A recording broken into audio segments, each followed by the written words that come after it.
All right, welcome to Couple on Fire, the spin-off of Jesse on Fire, where Gabrielle and I will talk about all kinds of stuff. Although, if we go off of the questions that were asked, we'll talk about sex.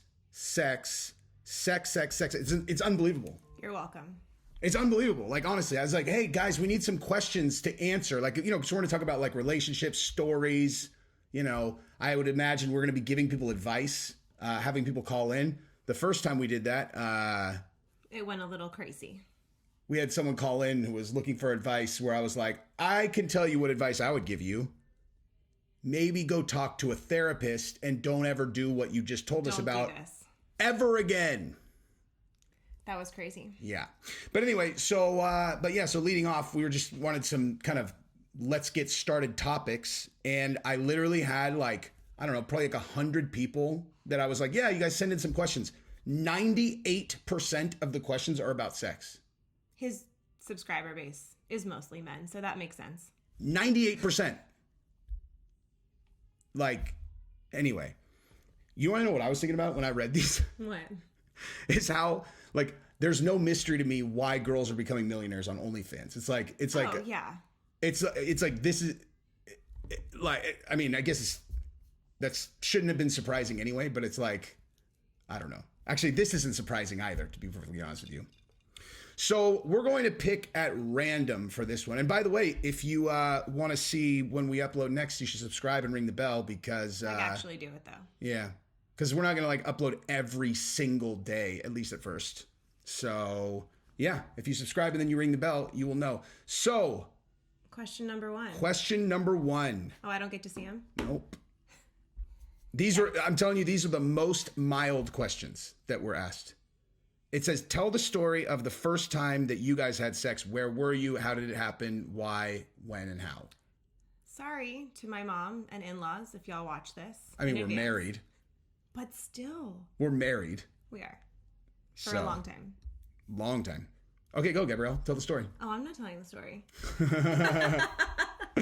I'll interject little bits. I can't. I'll turn beet red. So this story wouldn't... I should probably settle in. It's not going to make you sound bad. Like, it's like, Obviously. Well, I mean, I'm sure that there's some kind of sex story that would make you sound bad, but this is just not one of them. There are probably some, yeah. Yeah. So I met Gabrielle for the first time in July of 2006. A month after I graduated college. She was 11 years old. Just kidding. She's 20. Were you 22 yet? Don't get people started on I know. that. Dear Lord. Jesus. People are really bad at taking jokes on that, huh? That was a joke. It's a fucking joke. I was 21. It's a fucking joke. It's a fucking joke, Welcome weirdos. to 2022. Okay. So, yeah, so you turned 22 a couple, 2 weeks after. Exactly. So we met on 4th of July. And, I mean, look at her now. Actually, I mean, I don't know. If you're a vampire, I don't know if you're better looking or whatever. She'd look like this. And I literally was like, what the fuck? So my best friend was hooking up with her best friend. Her best friend was engaged to another dude at the time. Just as a side note. Sorry, friends. Yeah. That's why we're not using names. But so he actually saw my MySpace. So that really, really dates our relationship. But he saw my MySpace and wanted to meet me. Yeah, well, I threw it out honestly, this story is more a story about how to throw game at a girl even if she's not physically there. Well, he did a really good job because my best friend actually texted me or called me or something. And she said, get your ass down to San Diego. I just met your husband. So it was off to a pretty great I don't know what the hell I was doing to earn that moniker when she met me. I was probably like playing online poker, smoking a cigarette or something. Eminem bleached hair. If y'all haven't seen photos of Jesse circa early 2000s, you're really, really missing out. Yeah, she was trying to throw you to the wolves, actually. She was. She's like, I just met your husband. It's like a prank. So ended up working out. Yeah, so I posted something on her MySpace that was like, this is the girl that we're hanging out with on 4th of July. And I was like, well, basically just, something clever that was like, just so we're clear, when we meet, I am intending on hitting on you. So they go into the meeting understanding what I knew what I was getting into. Yeah, they understand what's going on. Like, you don't need to hey, we're having a really good time and smiling, and I'm not really sure if this is going towards whatever. It's like, no. Like, just so we're clear, when you come down, I am definitely 100% trying to hook up with you for sure. Was that was the weekend where y'all got like sushi and stuff? We did. Right? We decked our house out. Our house, so cute. Our house was so fucked up. This is what I lived with my buddy Mike that I lived with for 7 years. And we had just moved to that house maybe like, I don't know, 3 months before, and we hadn't done anything to it. And then so we knew we were having these girls over. We're like, bro, we should really like do something about this fucking house, man. And the house. So we went out and actually like decorated really the house cute. And like, I mean, if you would have seen it before, it's not like a good job. Yeah, I mean, for 20-something boys. Yeah. So we hung out with them that night. Like, got a takeout sushi, walked in, styrofoam display. Like takeout sushi from like a good place though. But anyway, long story short, we didn't hook up that night, but we hung out for a really long period. And a lot of backstory. Her friends dragged her out of there. We have to go. Oh, because we were meeting a bunch of other friends in PB. Yeah. I was at fucking 3 a.m, but yeah. Oh. I don't know what the hell you guys were doing, but like, she also had a boyfriend. So between that week. Kind of. It's a loose term for him. Fair. So between that time and December, I didn't see her again. But her friend that my buddy was banging moved into our fucking house. And the only reason that I allowed that to happen is because I was like she manipulated my roommate to the point. This is hilarious. This is the backstory of us banging for the first time. But it's, I mean, it's a lot leading up. You know, there usually is. So right? Yeah, a lasting relationship. I mean, maybe. A lot of times it's all, yeah, I saw her from the side and she was falling over, and so I slung her over my shoulder. And that's a lasting relationship. I'm saying that sometimes those last. I mean, I don't know. Anyway, so great. Tell us your stories in the comments. Yeah. So she lived in LA, and I'm sorry. So her friend manipulated my friend into letting her move in because her and her fiance broke up. Manipulated. 100% manipulated. She did. And like he brought it to me like, hey, she's moving in, dude. Like telling me as if he's telling me, but he's asking a question. And I just at lightning speed was like, I'm going to outlaw them hooking up, and I'm going to use this to end up with Gabrielle.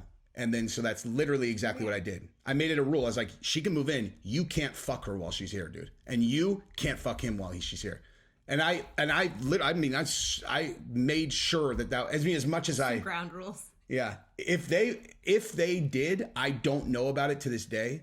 And I'm pretty sure they didn't, because he ended up dating someone else. And then he basically left me there with her by myself all the time. And I was super pissed. I was like, do you move this girl in and then now abandon me so you can go? Anyway, but so I did use that relationship to then be like sending pimping on Gabrielle to me through my friends. Yeah. Yeah. For months and months and months and months. And then so we ended up hanging out December 29th. And I know that because we hung out that night. The next night, Tito Ortiz fought Chuck Liddell in the second fight. And then the next night was New Year's Eve. Right. And then so as much as you could possibly put in groundwork on a girl when you're not there, I had done the groundwork. And then we went to some pool hall, and I remember the entire time just being like, because I was like, okay, this is a night where if I don't hook up with her, then it's fucking done with, right? Pool hall? Was I there? Are you serious? A pool hall. We were fucking playing pool all night. Aaron and like... Oh, downtown. Yeah. I was Santa Monica. Thinking about National for some reason. That was a different time. National was the first time I came up specifically to see you. Okay. Like when, yes, I remember. That's a fucking funny story. Yeah. But yeah, so we were like at a pool, and I just remember, dude, normally, like, hitting on girls was fucking easy, dude. And I remember that night just being like, Jesus, like, get it together, guy. Like, fucking get it together. I had built it up so much that I was like, oh my God. And then I so didn't push it that she kind of threw it at me a little bit, and I was like, and now in hindsight, knowing her as well as I do, if I would have gone hard at her, it wouldn't have happened. It's true. Yeah. Like, because I was so, like, I didn't throw my normal shit at her. That's why it ended up happening. It's because, like, yeah, if I would have been like, so what's up? She'd been like, too aggressive. No, thank you. Nah, too aggressive. No, thank you. I'm not hungry. But yeah, so, yeah, I remember we went back to her house, and we were talking. We were in a room for the first time, and I tried to kiss her, and she was like, "Whoa," and I knew it was like that's not an actual rejection. She's just like, "I'm still fucking talking, guy." Like, yeah. I'm not ready for this I'm yet. talking. I have a story to tell about aliens in ancient Egypt. I think you were talking about your dad, I was actually. talking about. Oh, probably. Yeah. That makes sense. Yeah. Oh, okay. Get all your daddy issues out, girl. Go ahead. Tell me what I'm working with. She's like, I'm not done. Just so you know. Yeah, I'm not done warning you what kind of shit you're fucking biting off yet. So she eventually finished her story, and then that. And then that. And then that. That was a long night too. I remember It was a long night. I remember I remember the second time that night, and I woke you up at like 4 or something like that. And then after, you were like, I have to work at 7:30. I have to go to sleep. And I was like, don't worry about work. You're coming to meet us in LA to watch Chuck versus Tito. I was like, no. And normally, like, I'm pretty good at that thing. Like, where it's like, when you're done, like, you're going to come meet us. And she was like, yeah, no, I'm not. I was like, no, yeah, you are. She's like, no, you don't understand. Like, there's absolutely no fucking chance in 1 million years that I'm going to meet you and watching a fight tonight. I'm not doing it for sure. And she 100% did not. No. Yeah. Then we came back on New Year's Eve. Super late. We got there at like That was the Christmas tree. 3. Night, right? Yeah. And there was a dude trying to creep hard. He was sleeping in her bed, dude. Like, he's like someone had put him to bed, and like, you know, in his mind, he's like, oh, is there anyone's bed I could use? Like, I think he just went there. Is there anyone whose bed I could sleep in? How about the hard 10 right there? Can I just, I don't know, lay around in her bed? In his defense, we had known each other since we were 11. And on a scale of 1 to 10, how bad do you think he wanted to have sex with you? I don't know. He's engaged now. That's irrelevant. 10 is the answer. You think he's just mad? He's all, oh, I'm so tired. I mean, I don't know what goes on in boys' brains. I do. 10 is the answer. Okay. But 0. He's the one that was outside my window. Yeah, I know. Yeah. Yeah. He's been obsessing about Gabrielle since he watched her have sex with her high school boyfriend when he was 16. Yeah. You know how that goes.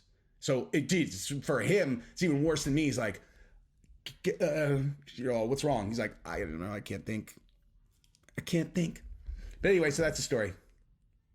There it is. That's now it. Y'all know. Lots and lots of stories to come. So if you like it, subscribe, ring the bell, because there's more to come. Listen, I'm telling you, we're going to record 4 of these.